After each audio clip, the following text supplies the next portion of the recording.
No hay día que no tengamos que reportar algún enfrentamiento, alguna serie de balazos, alguna barbarie, alguna barbaridad.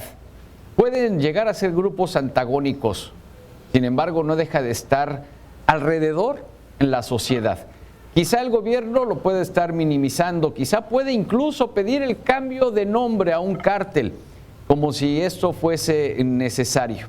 Michoacán es uno de los municipios con más homicidios todos los días, pero las autoridades quizás se preocupen por otras cosas. Es así, le doy la bienvenida a nuestro director editorial, Raúl Frías Lucio, mi compañero Víctor Hugo Hernández. ¿Qué tal, Raúl? Víctor, les dejo el tema sobre la mesa. Muy buenas tardes. Hola, ¿qué tal, Eduardo? ¿Cómo estás? Qué gusto saludarte. Víctor, ¿cómo estás? Raúl, bueno, buenas tardes. Temas siempre interesantes los que abordamos aquí en Mega Noticias. El tema hoy de esta red ferroviaria, cómo se sigue utilizando desde el Porfirio Díaz, digamos, la misma estructura. Poco se ha crecido, mientras que otras naciones el tren es una parte de una columna vertebral importante para mover pasajeros y mover carga. Sí, en México lo hemos dejado ahí medio abandonado, en fin, me parece muy interesante. Pero al margen de esto, Víctor, sí, sin duda, hoy lo que sucede, como ha venido reportándose todos los días, estos hechos delictivos, lo que pasó en Oaxaca antier, lo que pasó ayer o antier también, allá en San José de Gracia, Michoacán, y todo lo que viene sucediendo de esta gran violencia en el país.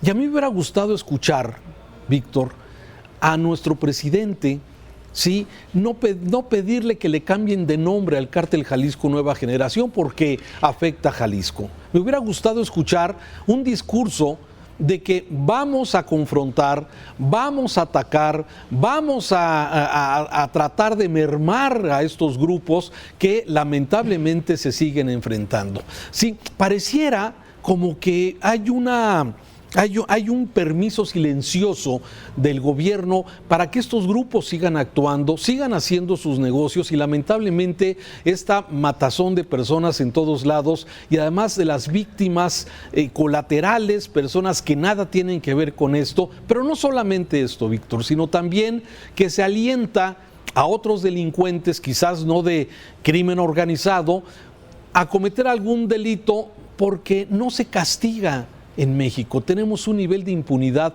brutal.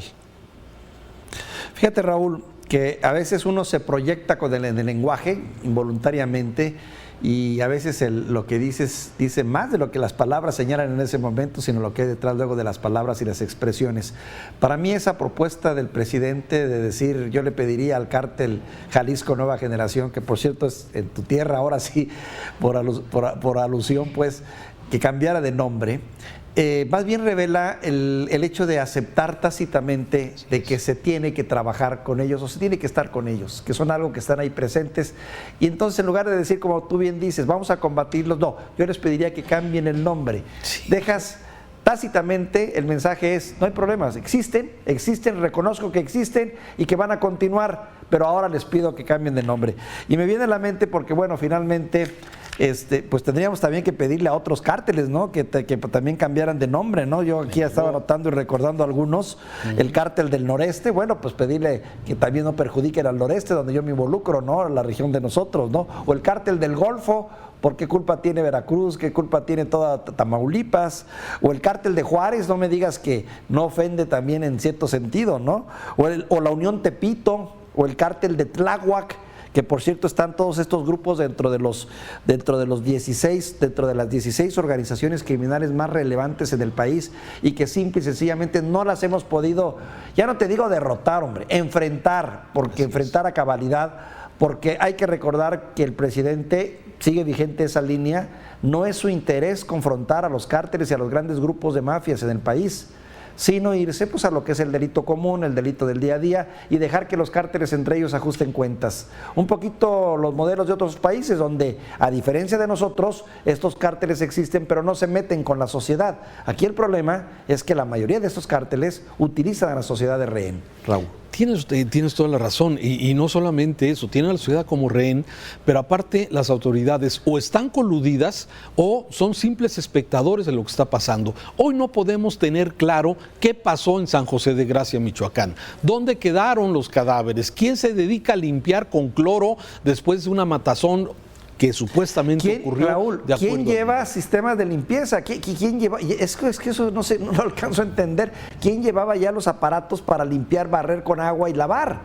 Digo, había una logística impresionante. Perdón, Raúl, adelante. Sí, no, pero es eso, ¿no?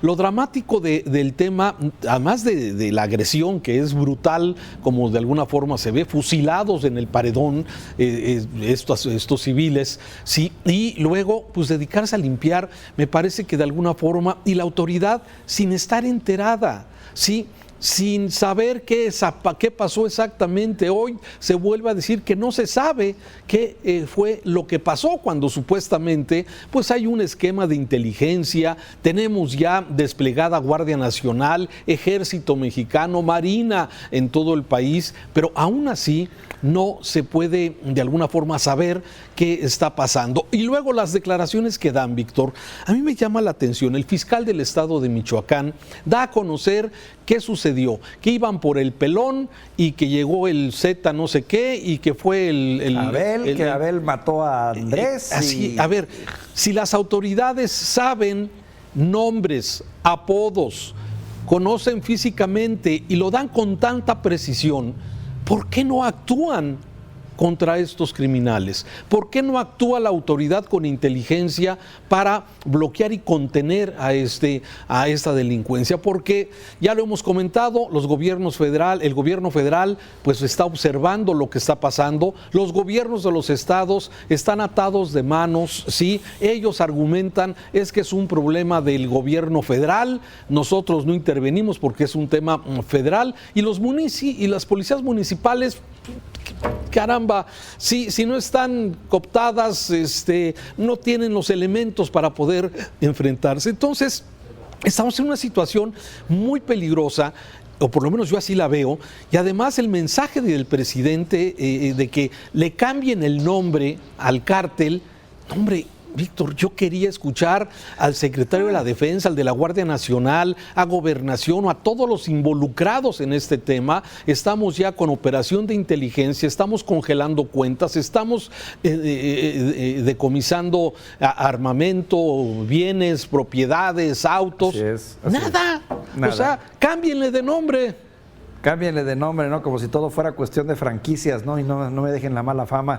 Mira, Raúl, de nueva cuenta, bien lo dices, policías minimizadas o policías cooptadas, que para efectos es lo mismo para la tragedia de este país, me refiero a policías locales. Una Guardia Nacional que no termina de convencer, porque es cierto, cada vez son más números, cada vez está más presente en el país, pero que pues si sus resultados se van a ver, indudablemente van a ser a muy largo plazo, porque en este momento no se ve como tal. Una agenda de gobierno donde por un lado, una agenda de criminales, donde por un lado ellos hacen lo que quieren hacer, donde lo quieren hacer. En el momento en que quieren calentar una plaza, ya sea para derribar al rival que se encuentra ahí, o para llegar a posesionarse ellos o conquistarla, lo hacen, sin ningún problema, la invaden. Dos, los contubernios que también está claro que existen entre autoridades locales y grupos criminales. Y el miedo eterno de la sociedad, que ya no sabe ni para dónde hacerse y que pues no le queda más que bajar la cabeza o iniciar migraciones, como está pasando cada vez más, con más frecuencia en diferentes partes del país, pueblos abandonados, desolados, ciudades que dicen ya, viva la paz, me voy a otro lado. Sí, pero va a llegar el momento en el que ¿a dónde nos vamos? ¿A dónde te vas a ir?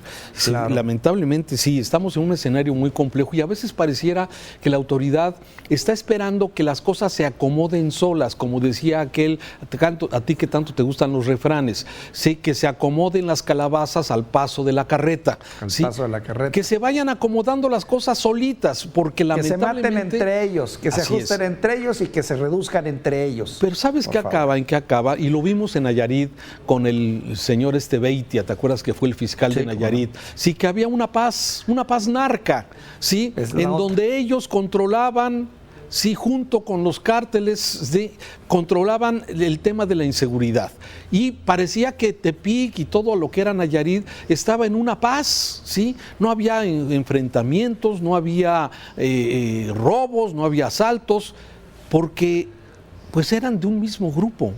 Hasta que el grupo hubo decisión, hasta que llegó otro gobierno, hasta que se rompieron esas alianzas o alguien no respetó los pactos, pero no ves ni por asomo el peso de la autoridad. Ves las circunstancias, circunstancias políticas, circunstancias de arreglos, circunstancias de no arreglos, pero no ves la acción. Llevamos la agenda del gobierno, Raúl. Sí, del crimen organizado, perdón. Sí, la agenda del crimen organizado. La agenda del crimen organizado. Lamentablemente así están las cosas en este asunto y bueno, pues lamentamos estas declaraciones nuevamente inexplicables para muchas personas sobre lo que está sucediendo. El gran poder, la gran fuerza del Estado, que es la única que realmente podría confrontar y hacer frente a estos criminales que están armados hasta los dientes, que tienen logística, que están organizados, sería el Estado, sí. Pero parece que el Estado ha renunciado a esa confrontación y de traer paz en realidad a los mexicanos. En fin. Raúl, y cuando lo intentaron, ¿qué fue lo que pasó? De 2 o 3 grandes grupos de narcos que existían en el país, que ya sabíamos era el cártel de Sinaloa, el cártel del Golfo, punto, empezaron a surgir decenas y decenas de grupos y subgrupos y van a seguir surgiendo grupos delictivos cada vez más pequeños y más atomizados y más violentos. Si seguimos así, Raúl. Víctor, gracias. Te mando un saludo afectuoso. Saludos.